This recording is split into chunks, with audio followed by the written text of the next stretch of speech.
Hi everyone, I'm Cal Spriggs. Today I'm going to show you how I built a pair of cool little power loaders for use in Necromunda or any kind of sci-fi role-playing game. They're really cool little bits of scatter terrain, and also they can be used by players in a sort of role-playing game to allow them a bit more versatility with terrain. That's why I really like it.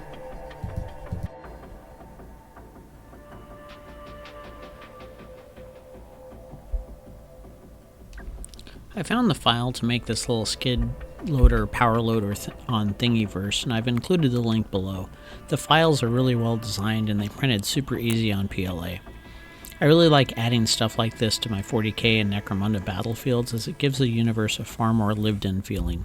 Even if the grim darkness of the far future holds only war, someone still has to build the fortifications and move the ammo. Once I had them printed, and I laid everything out just to see how it all went together. I didn't see any assembly guide when I downloaded it, but as I set everything out, I realized I really didn't need a guide. Everything was pretty easy to figure out. The set was cool enough that I actually decided to print two and started assembling them right away.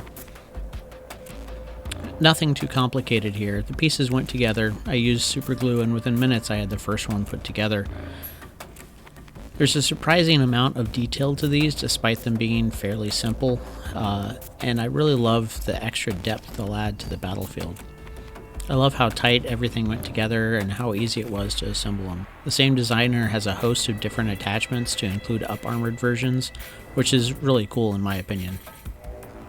When I'm stressed out, assembling models and painting them is often my way to chill out and relax. That made the ease of these things going together really great, as I could focus on little, easily controllable things and not the big, complicated problems that life can throw at us every day.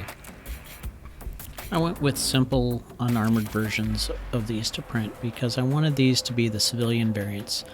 They were left on a battlefield when their workers had to flee, and now they're battlefield detritus that could have been abandoned for just a few minutes or left there for millennia. Also, the thing I like about this is that I get dual use out of them, because I can use them for sci-fi role-playing games fairly easily, and they won't seem too much out of place.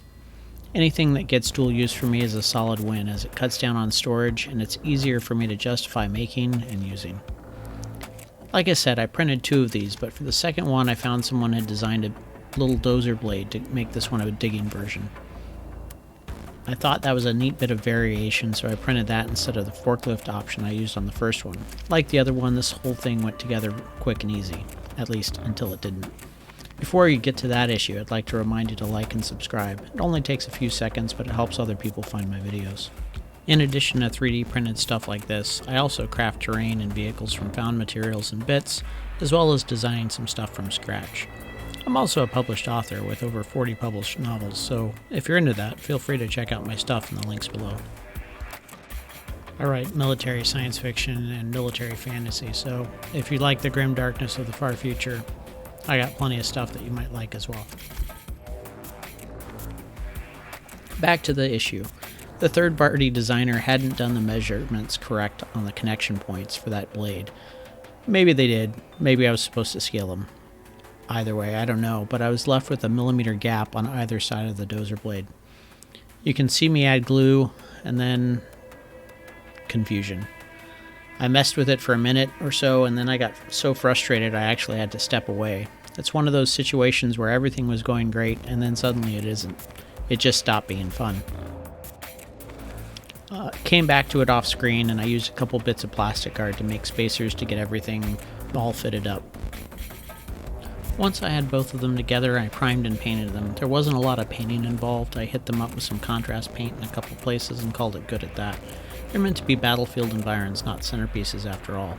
Here they are all painted up, ready to be on the table. I love how well they fit into the setting of 40k with just a few details like the exhaust stacks and other little callbacks, while still being just neutral enough that I can easily use them elsewhere. They're a great scale, and they add just that little bit of realism to the battlefield that I was looking for. That's all for now. Please like and subscribe, and thank you again for watching.